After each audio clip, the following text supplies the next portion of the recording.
Is Drake May the future of the New England Patriots? What are his strengths and weaknesses? And how has he performed on film? Well, we're going to break down some advanced stats from week 6 to 11, and then a positive and a negative from each of week 6 through 11 to get a full picture just to what his talents are, and then a couple of things that he needs to improve upon to be a longtime NFL starter. Taking a look at some advanced stats from Drake May, I took only weeks 6 through 11 and quarterbacks who had at least 130 total dropbacks in that time frame, which is 27 total QBs. When we take a look at his PFF passing grade among the 27 QBs, including himself, his 63.8 is tied for 25th, so pretty low, bottom of the barrel there. His completion percentage, though, of 67.6% is 11th, so better than the median. His yards per attempt of 6.7 is only 22nd, though, so pretty low as well. But his passing touchdowns of 9 is tied for 9th, so top 10 there. We like that. When we look at his interceptions, though, his 6 are tied for the third most in the sample size. So you have a lot of good and a lot of bad. His big time throw percentage of 4.6 is tied for 10th. So we have a lot of touchdowns and a lot of big time throws. But when you look at his turnover worthy play percentage, his 5.4% are the most among this entire sample size. So you have a lot of big plays and touchdowns, but you also have a lot of interceptions and turnover worthy plays. Looking at his dropped pass percentage, his 4.7% is 16th, so right around the median. You could definitely do better, but it could always be much worse than that. Looking at his pressures, though, his 83 are third most among the sample size. The reason for that primarily is that the offensive line, specifically his right tackle, is horrible. Looking at his pressure to sack ratio, his 18.1 is 15th most, so middle of the pack there. But look at his time to throw. 2.92 seconds is tied for 10th most. So that is going to play here in terms of gaining more pressures. The longer you hold on to the ball, the more pressures you're going to have. But to be fair to him, his offensive line is terrible. Looking at his true completion percentage, that takes out throwaways. His 69.8% is 22nd in the NFL. Not very good, but there's worse. His deep ball completion percentage of 27.8% is 30th. But when we look at his pressured completion percentage, his 66.7% is 4th. That's awesome, which is interesting. You would think that with more pressure, it would be more difficult for you. Looking at his play action completion percentage, his 48.7% is 29th, so pretty poor there. His clean pocket accuracy rating of 6.2 is 33rd, so worse than 32 other quarterbacks. His deep ball catchable pass rate of 27.8% is 32nd, so bottom of the barrel there. However, his pressured catchable pass rate of 54.5% is 13th. So we saw that his pressured completion percentage and pressured catchable pass rate are both above the median, and his pressured completion percentage is top 5, so we like that. Looking at his catchable pass rate overall, though, his 71.3% is 31st. And so it's a little bit bewildering. You would think that somebody under a lot of pressure would perform worse. It doesn't appear as though that's the case based on these advanced stats. Looking at who he is as an athlete, though, now, Player Profiler gives him a 4.55 40-yard dash time, which would be 95th percentile. There was never an official 40-yard dash time. I see a lot of 4.60, though. Let me just tell you right now, both of those are very good for a quarterback. And even if the 4.55 isn't a legitimate time for him, he would still have over a 90th percentile speed score for a quarterback.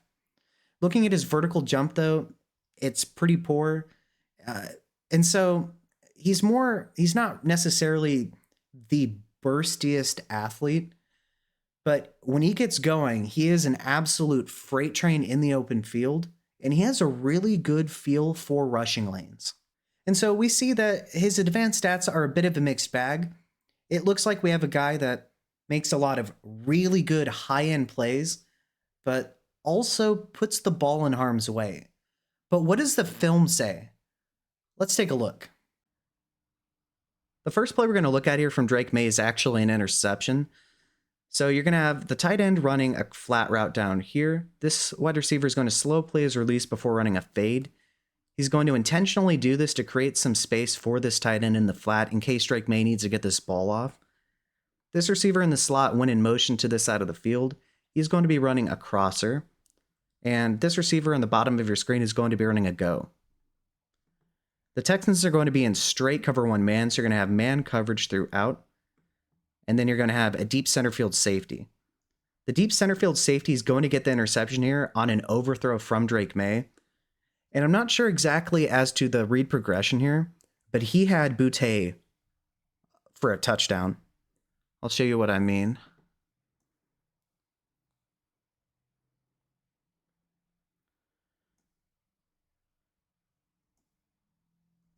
All right, so right here, if you look at the bottom of your screen, Boutte has a step on his cornerback, and that is potentially a walk-in touchdown. You're going to see that Demario Douglas in the slot, who's running the crosser, does have a little bit of space, so I understand why he's going to fit this, or at least attempt to fit this ball in. It would have worked, but he definitely had a touchdown. But as you can see, he airmails him, and it's a pick.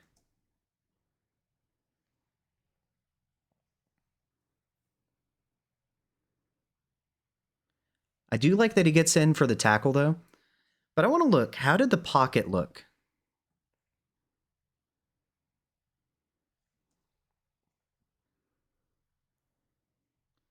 I want to see if Drake Maye was pressured. So he's in his drop back. He gets to the back of his drop. Steps into the throw, and there is really nobody around him. He just airmails it. And if you look at the bottom of your screen,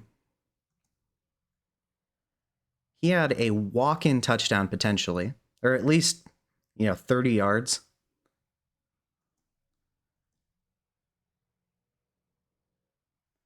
And so, I mean, it was his first game, and or his first start at least, and it was only his third pass attempt in the game.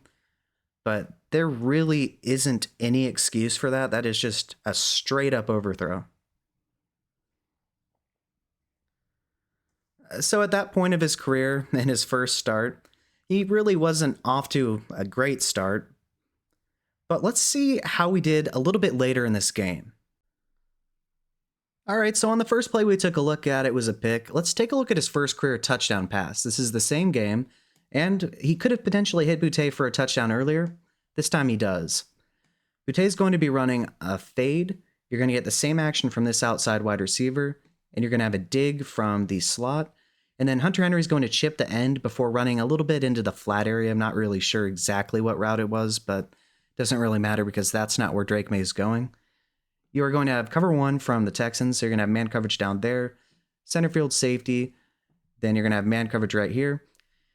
The Texans are for sure bringing 5. And then depending on what Hunter Henry in the back does, these two players are going to blitz. Stevenson's going to stand a block, so you're going to get a blitzing linebacker here. But since Hunter Henry's going out into the flat, this linebacker here is going to stay on him. All right, so this is a touchdown, and I'm not criticizing it whatsoever because he does get a touchdown here. But listen, Demario Douglas put this guy on skates. He had a ridiculous amount of separation. So he could have either gone to the touchdown that he threw, or he could have easily hit Demario Douglas for a huge gain nonetheless. I'll show you what I mean. And so if you look here, Petrie is number 5 here in man coverage. He gets completely turned around. And Drake Maye is at the back of his drop. So he has a ton of time to throw this and see this. But he is going to challenge Derek Stingley. Now, one thing I must say while I pause this is Drake Maye has a cannon. The one thing I don't like about this, while it is a catchable ball and it's out in front of him enough to where it's not going to be intercepted, he throws it to the inside. And so potentially if Derek Stingley was, a little bit faster on this play, There would be the potential for him to pick this ball off, but I will say, to his credit, it was ahead enough of him so that it still ended up being a touchdown. But he had Demario Douglas wide open over the middle. But like I said, I can't really criticize a touchdown per se.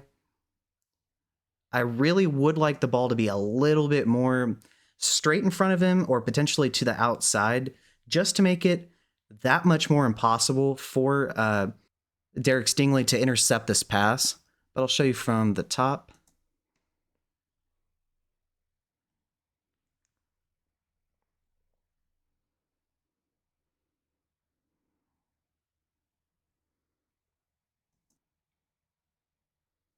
Yeah, it's pretty hard to criticize his first touchdown, though. Good pass. He definitely didn't miss Butte winning that one-on-one on this one. All right, so let's move on to week 7. So as you're going to see, he starts out by moving in JaMychal Hasty into the backfield to see if they're in man or zone. He sees that the Jaguars are going to be in man coverage. And so right here, you're going to have man coverage throughout. And you're going to have a single high safety. You're going to have these 3 down linemen blitzing. Then you're going to have these 2 guys sneak in behind him. And so they're going to overload the right half of the line. What Drake Maye is going to do is process that immediately as soon as he sees it. And he has Hasty running into the flat here. Unfortunately for the Jaguars, they have Josh Hines-Allen right here in man coverage against Hasty. So he has to go all the way across the field to try to get to him. And so that is going to create the perfect avenue for Drake Maye to get this ball out. And I really love the quick processing. And so right here, he sees the pressure coming right in. And so he lobs it right over them, straight to him. And he has some moves. But I really, really like the quick processing here from Drake Maye.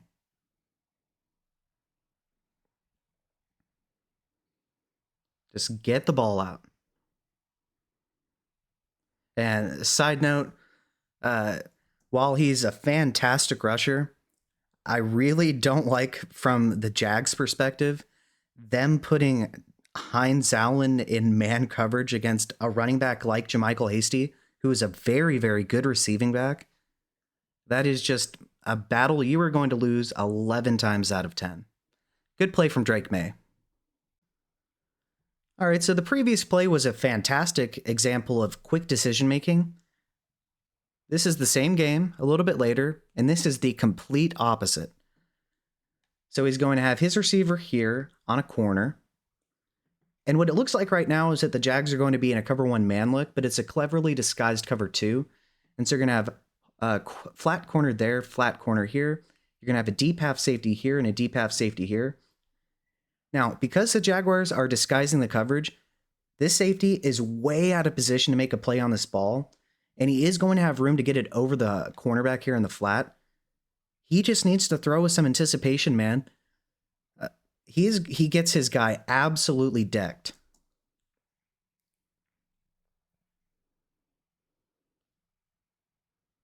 And so right here, at the back of his drop, if he just lets us go right now, there is no way either one of them is going to be in this play.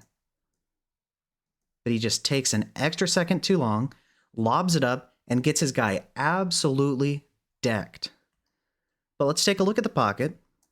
Because, a lot of people, and now their offensive line certainly isn't good. That's not what I'm saying. But take a look at this pass protection. It is absolutely solid. Look at that time. He has nobody in his face.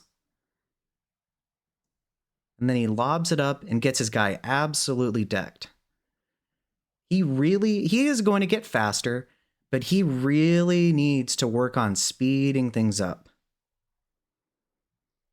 And he has a cannon for an arm. So there is no excuse as to why that ball could not be rifled in there. Hospital balls like that are going to make your receivers quite angry with you. And so, in this game, there were some good, but there was also some bad. That is some bad that he needs to get out of his game. Taking a look at week 8 versus the Jets, this play is an example of him having a very good feel for the pocket, being incredibly maneuverable, and just being more athletic than the defense. What the Patriots are going to try to do is get a levels concept going with a drag route by the tight end on the right, and then an out route by the tight end on the left. The Jets are going to be in cover 1 man, so you're going to have man coverage throughout.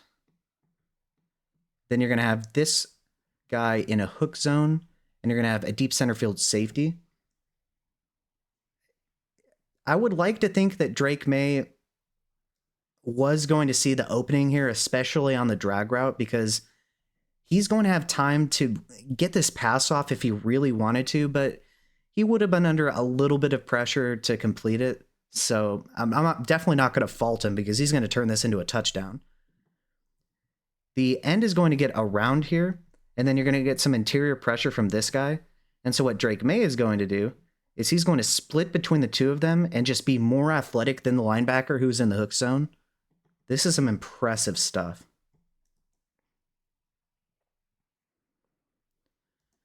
And so you see right here, he does have time to fit this in.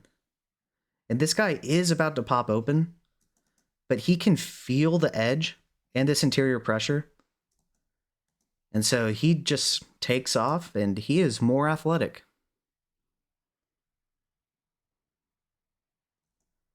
Very impressive stuff.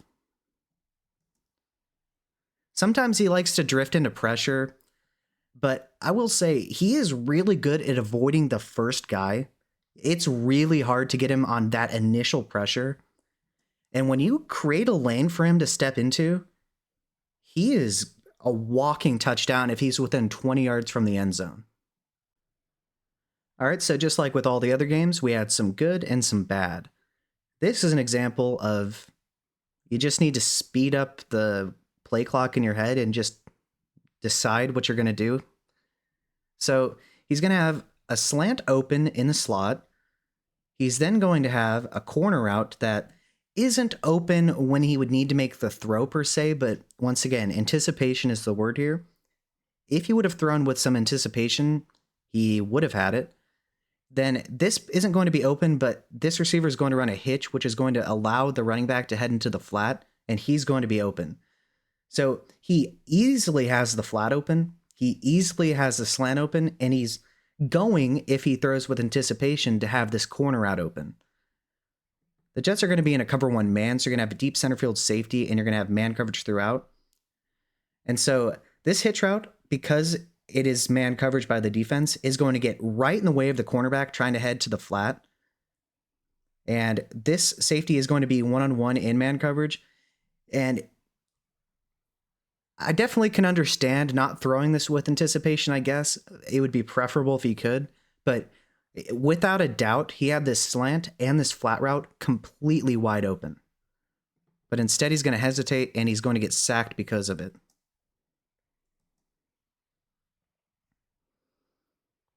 And so you take a look right now.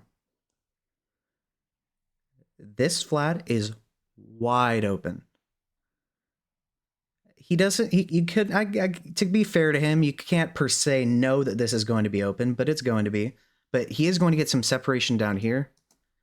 And at this point in time, he has separation from Demario Douglas in the slot. He still has his flat route wide open. And he's looking towards this side of the field. And so, in my opinion, there really is no excuse for missing this.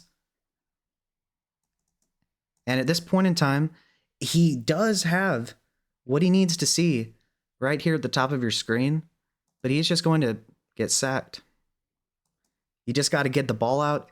And I'm not worried about him long term. He's going to speed it up, but this is just an example of what I'm talking about, where sometimes he has incredible quick thinking ability to just get the ball out. Like when he did to the running back, Jermichael Hasty, against the Jaguars on that blitz that they ran. But then sometimes he just takes too long to decide. And like I said, that's going to come with time. But as of right now, considering the state of the offensive line, it's really going to be beneficial for him if he can continue to increase the speed in which he processes what the defense is in, and then what routes are going to be open based on the type of coverage that he's facing. If you like what you're seeing and hearing so far, feel free to like and subscribe. I love doing these player breakdowns where we take a look at advanced analytics and film to break down what we think we know about somebody and then what we actually see based on the stats and the film. So if you want to see more content like this in the future, just like and subscribe. It's a free and easy way to support the channel, and I'd really appreciate it. By the way, give me a follow on X. I'm going to leave that link in the description. Thanks. One thing that's a commonality among rookie quarterbacks is at times they'll make bad plays worse. This is an example of a play that could have just been a sack, but is going to turn into a pick. They're going to have Douglas run a crosser. They're going to have Hunter Henry run a curl, and they're going to have Boutte run a dig underneath.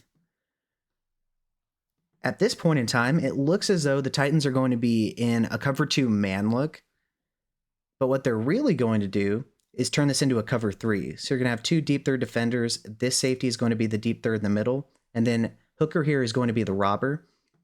Drake Maye immediately wants to go to the slot, but he sees that Hooker's covering that, and so he's going to panic a little bit because there is going to be pressure. There's going to be stunting by the Titans. And so what he's going to do is force the dig. Hooker's going to see that, anticipate what's happening, and make a really good play on the ball. And so once again, this is an example of just making a bad play worse. And so you're going to see that it's quickly not going to be a cover 2 look anymore, and it's going to be a cover 3.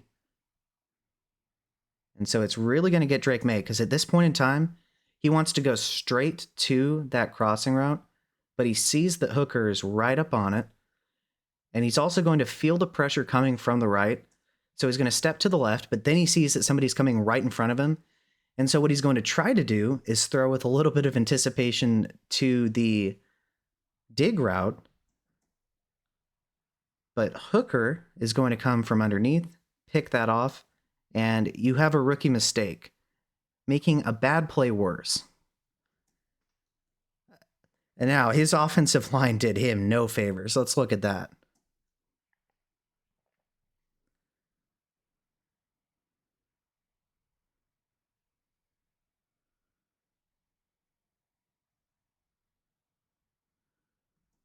And so we see right away that they allow pressure from the right side. He feels it, and they're going to stunt, and he is going to be facing a defender right in front of him. And so it was a combination of the Titans running the perfect defense for the play, as well as a really good disguise by Hooker, the safety. But from Maye's perspective, you just can't make a bad play like this that's probably going to be a sack, or maybe you could, potentially try to get outside and throw it away. But the one thing you definitely don't want to do is throw an interception, because that is just directly going to lead to a turnover. And then now they have the ball inside your half of the field. And so once again, it's going to happen from time to time with really every rookie, but you just can't make a bad play worse. Taking a look at this play here, I'm going to try to show you positives and negatives. Basically, every other play is going to be a positive or a negative. This play is going to be an example of both. You are going to get decent pressure off this side of the line. The guy's going to do a spin move. But right here, Demontre Jacobs has to be one of the worst pass blocking tackles in the NFL. He's going to allow an instant pressure by this edge. And so one thing I like about Drake Maye here is he's going to be at the back of his drop, and he's going to step up into the pocket because he feels the pressure, and I like that. But one common criticism of Drake Maye was his erratic footwork, which causes him to be wildly inaccurate at times. This play is going to be an example of some insanely bad footwork. Yeah.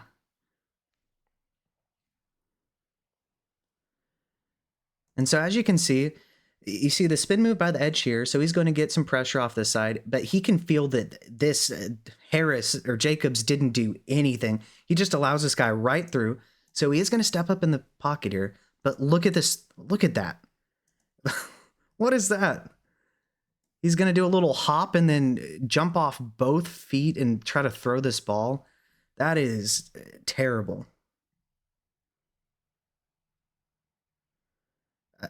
I really don't understand because he, yes, you have the pressure, but you could have stepped up, kept your footwork clean, and instead he just jumps off both feet and just throws it out there. So, like I said, I definitely like that he felt the pressure and stepped up in the pocket, but that footwork was just atrocious, and it's incredibly dangerous throwing like that. You're jumping off both feet and just chucking it down the field. If he didn't have one of the stronger arms in the NFL, uh, that's probably an interception. He was able to get away with it in this scenario, but plays like that with the erratic footwork are a huge concern. Taking a look at the first clip from week 10, this is a dot. So you're going to get a vertical route downfield by this wide receiver who just went in motion.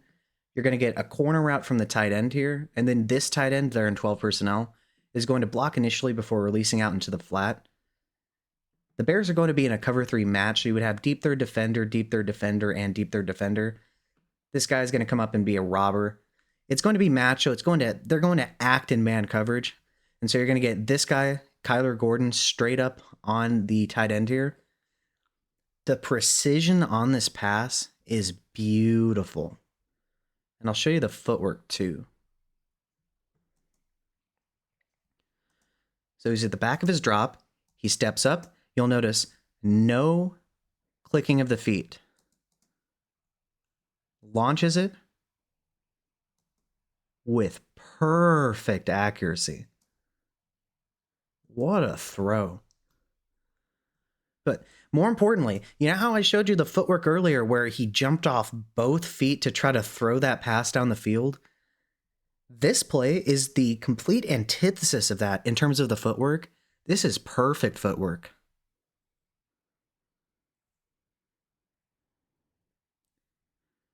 I mean, look at how he steps up into the throw. There's no clicking of the feet. He lines up. Perfect touch and accuracy.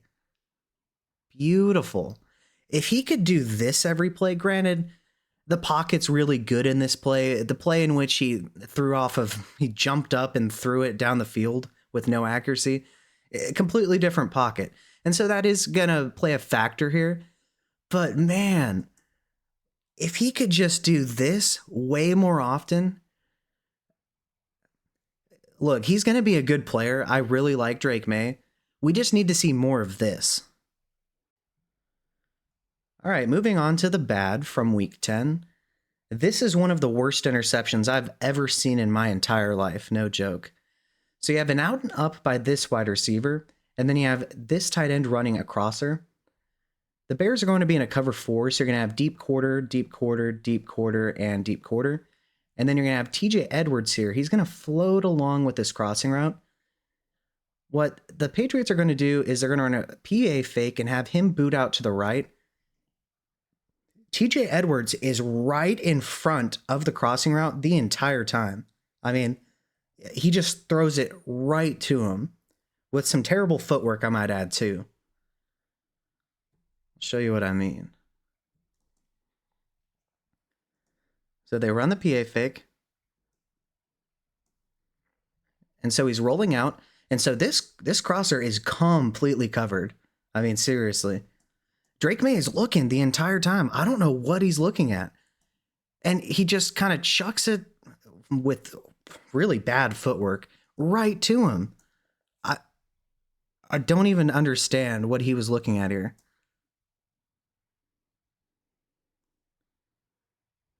All right, so look at the footwork too. He doesn't get set at all. And then it just kind of throws it off balance right to him. I don't even understand what he was looking at here.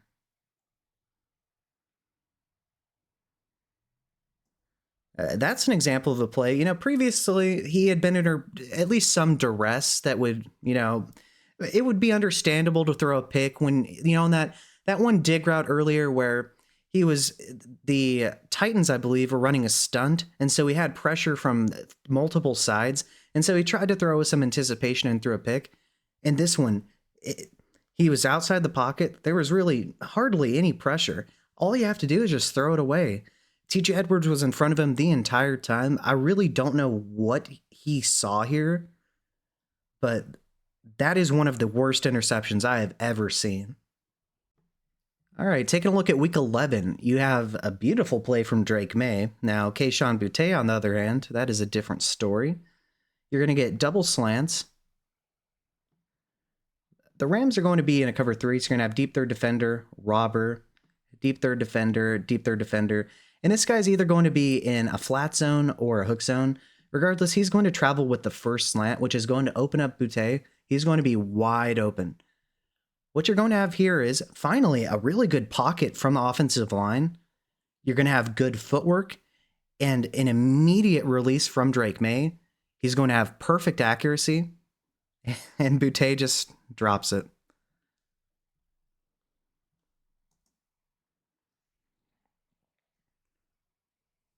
So you can see right away, the pocket is completely clean. Drake Maye is going to get set. He's going to get lined up. Great footwork. And his guy's going to be wide open. And he just drops it. So, finally when Drake Maye gets a good line, a play has his guy wide open, he processes it quickly, he throws it with perfect accuracy, he gets good footwork. His guy drops it. It's amazing how well Drake Maye has played considering his circumstances.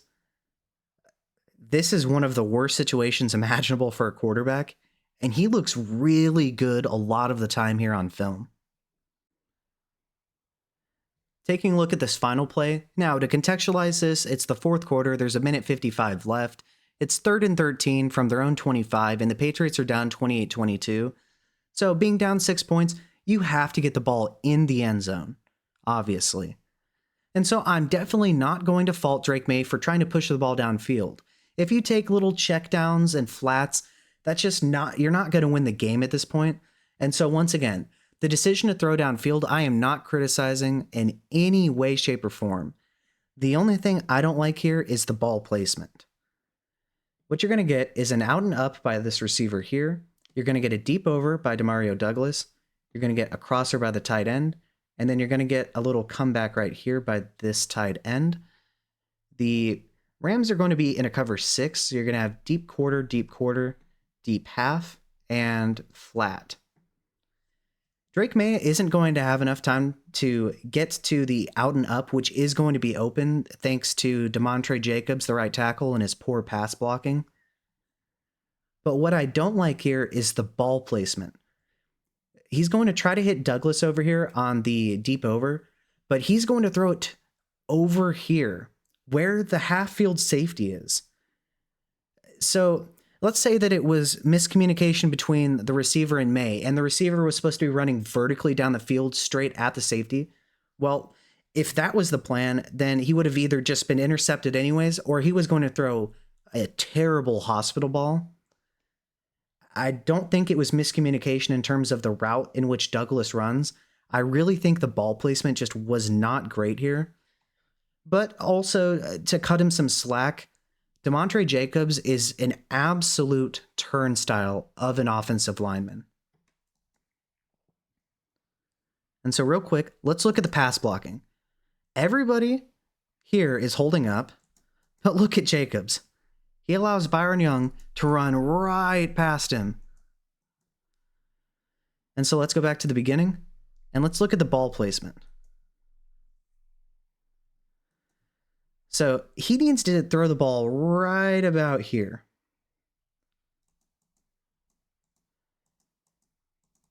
He throws it to the complete wrong side of him and straight to the half-field safety. And that's going to seal the game. Take a look in real time from the beginning. And once again, I'm definitely not criticizing the decision to throw the ball downfield, or even the decision in which he chose to pass the ball to Douglas here. But the ball placement was really poor here. And so, in general, when we reviewed all these clips, we have a bit of a mixed bag. We have a lot of highs in terms of when he's able to get out of the pocket, in the sense of when he's able to feel the pass rush around him and then step up. He has the athleticism to burn defenders for long scrambles. He has an absolute cannon for an arm. And when he gets his footwork correct and he lines up, he can throw absolute dots with perfect accuracy. We saw even on that quick slant, he immediately was right on target and threw it directly to Keishon Butte, and then Butte just dropped it. And then in a lot of these clips, to be fair to him, specifically DeMontre Jacobs, but his offensive line is an absolute bunch of turnstiles. And so when you contextualize all of these factors put together, combined with him only starting his first game in week 6, I am thoroughly impressed with what I'm seeing. Some of the high-end plays you've seen in these clips, not a majority of quarterbacks are not physically capable of making these plays. And so when you think about it, yes, there's going to be ups and downs, but he is already showing some of the elite traits such as his arm strength and his ability to maneuver through the pocket to find openings for scrambles that a lot of quarterbacks just are not able to do. And so you're going to have your rookie mistakes, but I am nothing but impressed with what I've seen from Drake Maye so far. And so what are we to conclude about Drake Maye? Well, we know that he makes a lot of big plays from week 6 to 11 among quarterbacks with at least 130 total dropbacks. His passing touchdowns of 9 are tied for 9th. His big time throw percentage of 4.6 is also tied for 10th. But he's also prone to making mistakes, as a lot of rookie quarterbacks are. His 6 interceptions are tied for the 3rd most in that time frame. And his turnover-worthy play percentage of 5.4% is the most among the sample size. And so when we took a look at his film, we saw that when his footwork was good, he threw a beautiful slant that was dropped. We saw that he threw a fantastic corner route to the tight end. But then we also saw that at times he would get flustered by the pass rush, which is understandable when you have the offensive line in which he has in front of him. That he was prone to erratic footwork. He had that pass where he jumped off of both feet to try to throw a deep pass down the field. We also saw that he threw that strange interception to the Bears outside linebacker when he was right in front of him. He somehow didn't see him.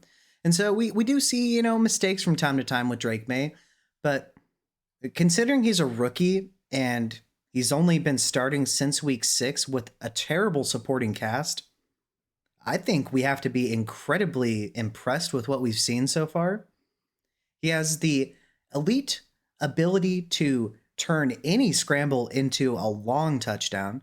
We haven't seen a massive touchdown yet, but we've seen multiple 20-plus yard runs from him so far.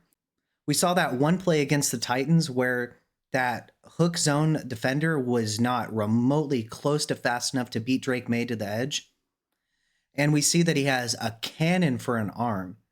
So he has a lot of the intangibles that we like with quarterbacks. His pocket presence is a little bit hit or miss, in my opinion. Sometimes he does drift into pressure, but at the same time, it's really hard for that first guy to get to him. And so I think overall, what we have is somebody who is going to grow little bit by little bit, but especially once the offensive line praying is solidified and he has a little bit higher quality of pass catchers, I do think we are going to see much improved quarterback play from him in terms of his consistency. And I think he has the theoretical upside to be a top 8 to top 10 quarterback simply because of his athleticism and throw power and arm talent in general. It's just going to be up to him to get rid of some of the erratic footwork and for the team to invest a little bit in terms of the offensive line and playmakers around him. But what do you think? Have you been impressed with Drake May? Is there something I missed that should be a pro or a con to his game? If you can think of anything, let me know below in the comment section and let me know why. With that being said, if you like what you've seen and heard and you want me to break down more players, feel free to suggest somebody in the comment section. And if you like what you've seen and heard, just like and subscribe. It's a free and easy way to support the channel and I'd really appreciate it. Thanks.